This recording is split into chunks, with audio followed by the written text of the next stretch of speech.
The internet. It's our marketplace, our connection to the world, our window to endless opportunity. And for many of us, sites like Craigslist are the digital equivalent of a sprawling garage sale.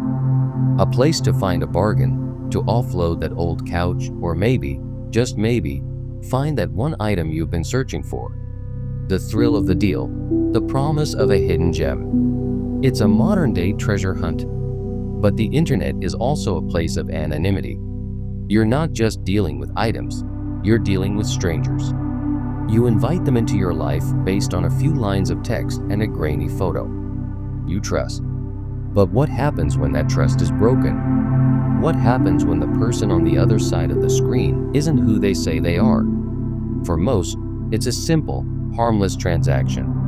But for a few, that click, that email, that meeting becomes the beginning of a nightmare. Tonight, we're delving into the digital darkness, exploring 3 chillingly true horror stories that all began with a simple Craigslist ad. These aren't just spooky tales.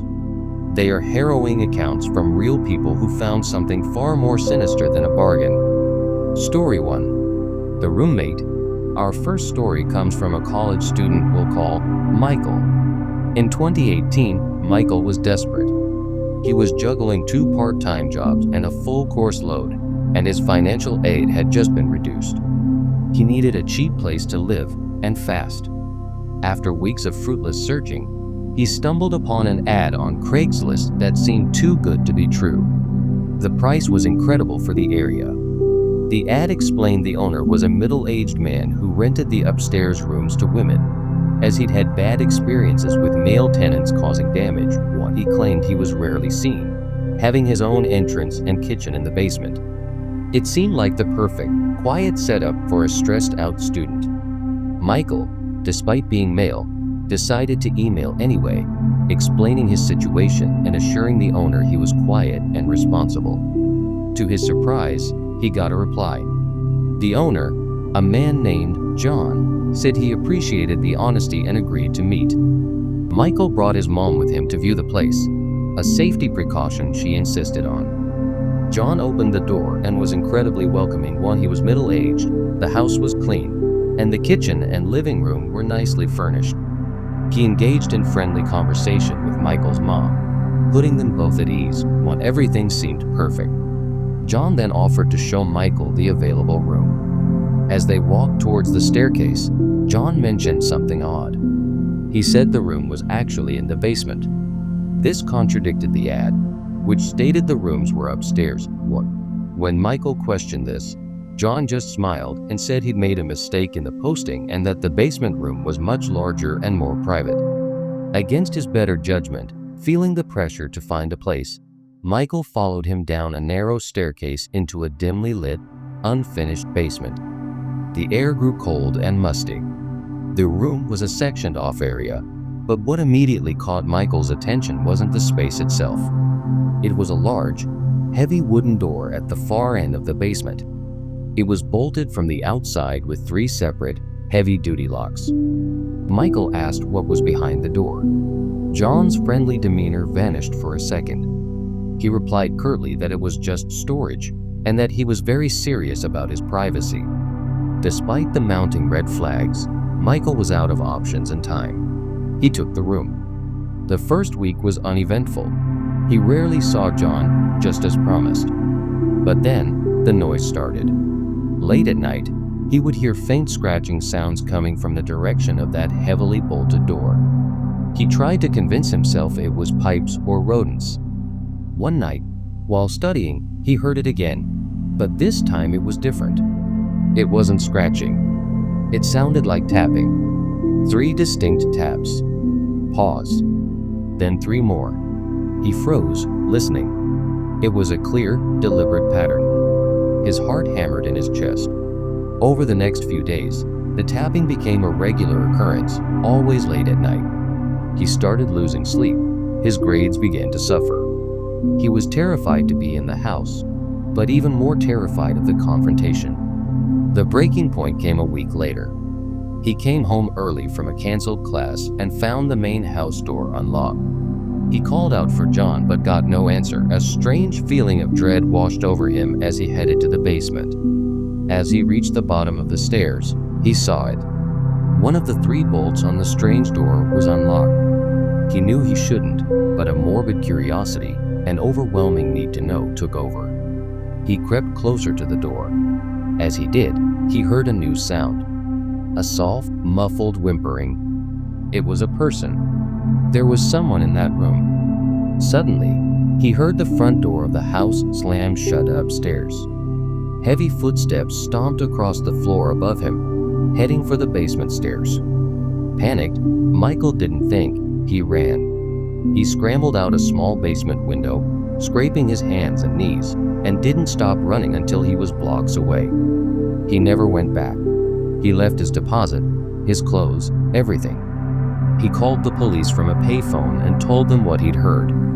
He doesn't know what they found in that basement, or if they found anything at all. But he knows that some creepy Craigslist stories are more than just stories. They are warnings. And he had come dangerously close to becoming a part of one. Story 2. The Free Couch. Moving into your first apartment is a rite of passage. It's exciting, but it's also expensive. For Clara, a recent graduate starting her first job, every penny counted. Her apartment was mostly empty, and her top priority was finding a couch. Browsing the free section of Craigslist, her eyes lit up when she saw a listing for a vintage-style sofa. The ad was simple: free couch. Good condition, but has a weird quirk. Must pick up. Intrigued and broke, she messaged the owner. The person replied that they were moving and just needed it gone. Clara and her friend rented a truck and drove to a quiet, suburban neighborhood. The owner, a woman who seemed flustered and in a hurry, helped them load it. As they were about to leave, the owner grabbed Clara's arm. Her eyes were wide. She said, "I have to warn you. Don't sit on it after dark. I know it sounds crazy, just don't." Clara and her friend laughed it off on the drive home, dismissing it as the strange ramblings of an eccentric person. They hauled the couch into her new living room. It looked perfect. That night, exhausted from moving, Clara fell asleep on her new couch while watching TV. She was woken up around 2 a.m. by a sound. A long, slow exhale, seemingly right behind her head. It sounded like it came from inside the couch. She shot up, her heart racing. The apartment was silent. The TV was now off. She checked under the couch. Behind it, nothing. She told herself she was half asleep, that it was just a dream, a product of stress and the strange warning from the previous owner. The next night, she deliberately avoided the couch and slept in her bedroom with the door locked. But the cold in the apartment felt different, heavier. In the middle of the night, she was jolted awake again. This time, by the distinct feeling of the end of her bed dipping, as if someone had just sat down. She lay frozen in terror, listening, but there was only silence. The incidents grew more frequent. The sound of soft sighing from the living room. The feeling of being watched. Objects in the apartment moving on their own, her keys not where she left them, a book on the floor. She was becoming a wreck. She confided in her friend, the one who had helped her move the couch. Her friend, though skeptical, was worried about Clara's deteriorating mental state. Together, they decided to examine the couch. They flipped it over, checked every seam, every cushion. Tucked deep within a fold of fabric on the underside, they found it a small, handwritten note, yellowed with age. A chill ran down their spines. This was more than a prank. The previous owner wasn't eccentric. She was terrified. Clara knew she had to get rid of it. That very day, she and her friend dragged the couch out to the apartment complex's dumpster. As they heaved it in, Clara felt an overwhelming sense of relief. That night, for the first time in weeks, she slept soundly. When she woke up the next morning, she felt lighter, freer. She walked into her living room, ready to start her day. And then she froze. Standing just inside her front door, which was now slightly ajar, was the couch. It was back. There were no drag marks on the floor, No sign of forced entry. It was just there. The true horror wasn't just that it had returned.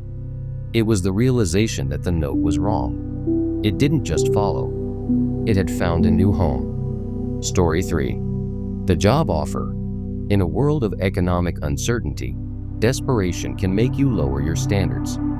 It can make you ignore the warning signs. This is what happened to a man we'll call David.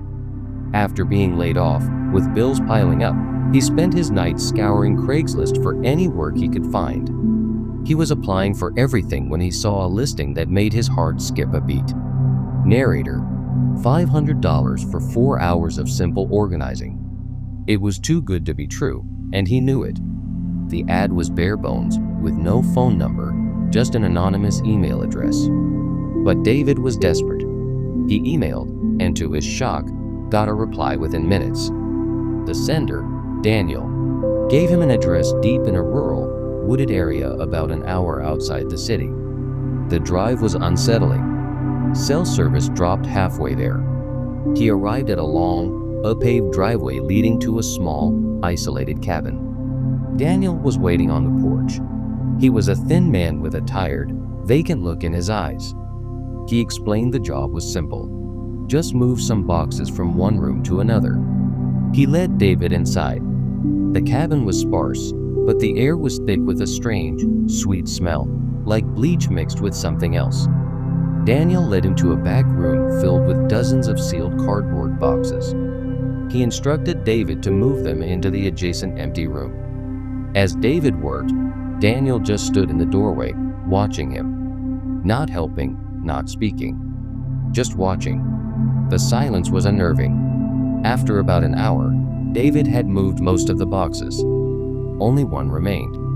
It was heavier than the others and poorly taped. As he lifted it, the bottom gave way. Several items tumbled out. At first, it looked like random junk, old clothes, some books.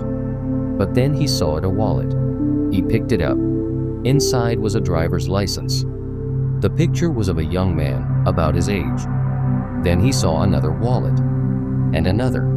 In total, there were 5 different wallets, each with an ID for a different man. And underneath them, a small black notebook. His hands shaking, David opened it. Cold terror washed over him. This wasn't a job. It was a lure. He was the next name on a list. He looked up at Daniel, who was now standing in the center of the room, blocking the only exit. The vacant look in his eyes was gone, replaced by a cold, predatory focus. And in his hand, he was now holding a Polaroid camera. "I told you not to look," Daniel said, his voice quiet and chillingly calm. "This one won't take long." David didn't hesitate. He reacted on pure adrenaline. He threw the heavy notebook at Daniel's head, catching him off guard. As Daniel stumbled back, David sprinted for the front door. He burst out of the cabin and ran faster than he ever had in his life, not daring to look back. He expected to hear footsteps, a car starting, but there was only the sound of his own desperate gasps for air. He reached his car, fumbled with the keys, and sped away, tires kicking up gravel. He drove straight to the state police barracks. He told them everything: the ad, the cabin, the wallets, the notebook. The police took his statement seriously. When a team of officers arrived at the cabin, it was abandoned. There was no sign of Daniel, no boxes, no wallets. The cabin was empty, as if no one had been there for years. Except for one thing the police found on the floor of the back room, right where David had dropped it: a single, freshly developed Polaroid picture. It was a blurry, overexposed shot of an empty doorway. These true horror stories serve as a chilling reminder.